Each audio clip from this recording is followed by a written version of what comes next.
All right, picture this. You're teleported to the Heian Era where you're told that Sukuna is currently taking one-on-ones in the Colosseum and you're up next. But before you go fight him, you basically get to build your character. So you get to choose 3 different curse techniques, 1 physical body, and 1 domain expansion. How are you beating this man? First of all, big shout out to Marquez for hitting me with this prompt, but I'm going to add one more stipulation to this, and that is that you can't pick Gojo for any of those categories, because I feel like it just makes it too easy if you can. So with that out of the way, let me tell you who I'd build. All right, so to kick things off here, I'm taking my goat Toto's body, because not only do I get this physical demon, but I also get his brain, and more importantly, that 530,000 IQ, which I'm gonna need to develop a strategy to beat Sukuna, right? And on top of that, I'm also taking Boogie Woogie as one of my 3 curse techniques. Then for my second curse technique, I'm taking Curse Spirit Manipulation, under the assumption that it will come pre-packaged with an entire army of Curse Spirits for me to use. And then for my final curse technique and domain expansion, I'm going to take Mahito's Idol Transfiguration. Okay, so my strategy here is I'm going to try to disorient Sukuna to the best of my ability. And I'm going to do that with Vibroslap Toto, swapping him around 50 times per second if I have to, with my different curse spirits that I have all over the Colosseum. And some of those curse spirits are going to have domain expansion. So I'm going to be swapping Sukuna into curse spirit domain expansions and then out, and then to a different one, into a different one, then out of him completely. Like, we are just trying to throw him off. He's going to have to be casting Hollow Wicker Basket every other second just to make sure he's okay. And then my ultimate win condition here is at some point, I'm going to hit him into my own domain expansion with Idol Transfiguration, at which point I'm going to turn him into a duck. So that would be my strategy against this beast, but I want to hear what y'all's would be. And then Marquez also asked me who would win, Kenjaku with the 6 eyes or Yuki with Output Blue, Idol Death Gamble, and Ratio. So basically, Jackpot Yuki versus 6 eyes Kenjaku. And this is tough because, I mean, Jackpot Yuki is terrifying, but if anybody's going to be able to put her down, I think it's Kenjaku. We already saw that he 2v1'd her earlier in the series, and yeah, there were some extenuating circumstances there, but I think he would have won even if she had popped the domain, because I feel like his is more refined than hers, and especially if we're giving him the 6 eyes, I think he easily wins a domain clash. Now, he still has to take down a functionally immortal Yuki, and how's he going to do that? Couldn't tell you exactly, but again, I feel like with his brains and the 6 eyes on top of it, he'll find a way. And then next up, I got another fun what-if matchup from Testicles here, who says, who would win? Gojo with Maharaga versus Sukuna with Rika. And this one's interesting, and I think it kind of depends on what exactly we mean by giving them those two. Because are we giving Gojo the 10 Shadows technique as well, or just Maharaga the entity? And are we giving Sukuna the full capabilities of what Rika represents, aka the copy technique and the 5 minutes of boundless cursed energy, etc.? Or are we just giving him Rika the entity? Because if we're just giving the two of them the entities, then I think that probably favors Sukuna, because Gojo's not going to be able to like pre-adapt and wield Maharaga by also like wielding the 10 shadows and, you know, using the wheel himself, etc., which means Sukuna is just going to be able to instantly destroy Maharaga before it has a chance to adapt to anything, right? And so I would favor Sukuna in that condition. But if we're giving both of them the full access to the 10 shadows and the copy, I would then favor Gojo, because I think he will be able to hold Maharaga in his back pocket until it's fully adapted to pretty much everything Sukuna can do, and then it's truly a 2v1 against Sukuna, which I think will give him the edge.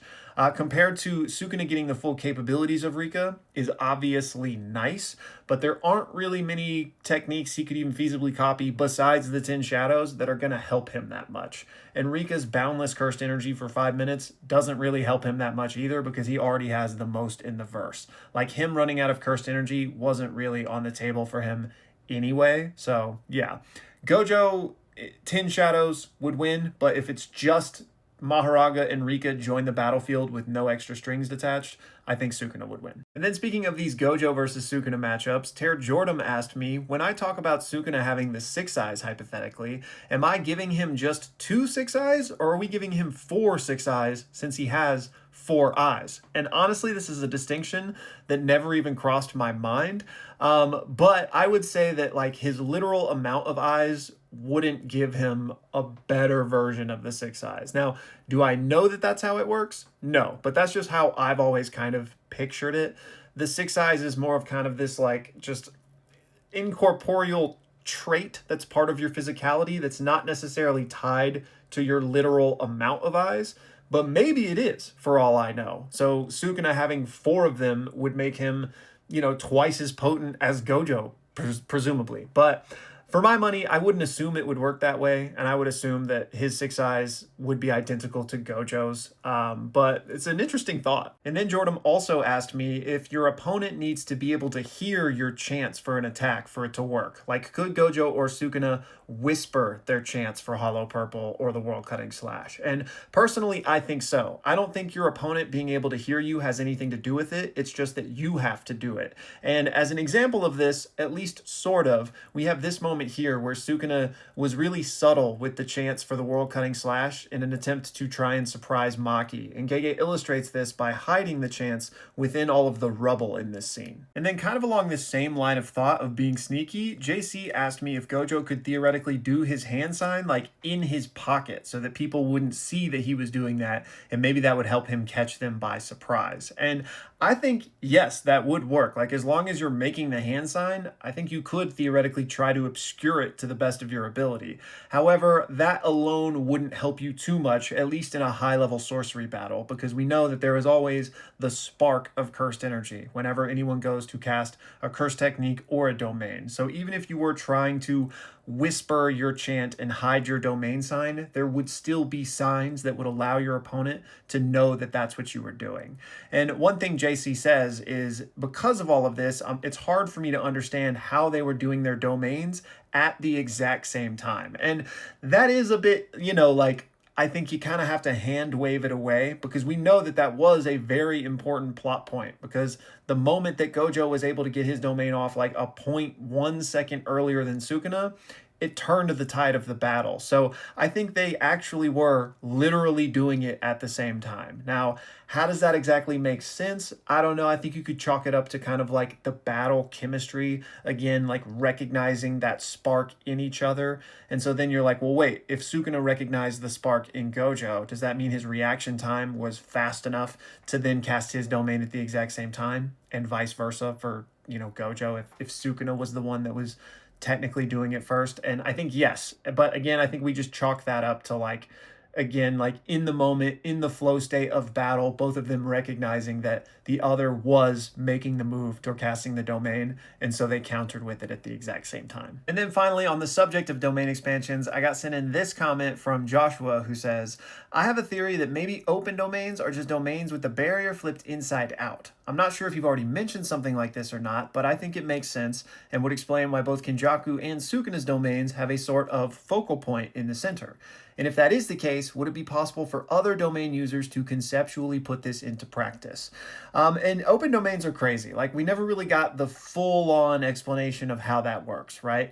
In my opinion, I don't think it's just the inverse of the barrier, because to me, I would still conceptualize that as like a sphere, but it's just inside out, right? But if that was true, like, there would still be a sphere shape to some extent. So the way I envision it is almost like a two-dimensional like plane that you're laying on reality, that then is somehow contained within space, right? But just like you mentioned how there's a focal point in both, I too conceptualize that as like the main reason this is working. And I put out a video on this somewhat recently, I think. I'll try to find it and link it to you if so. But the way I like think about it in my mind is that these central structures are like gravity wells that are holding the domain in place. Like, they're anchored to that thing as opposed to, having a literal barrier. Now, we know that the anchors themselves aren't like integral insofar as if you destroy it, the domain collapses, because we know that they even talk about that in the Gojo versus Sukuna fight.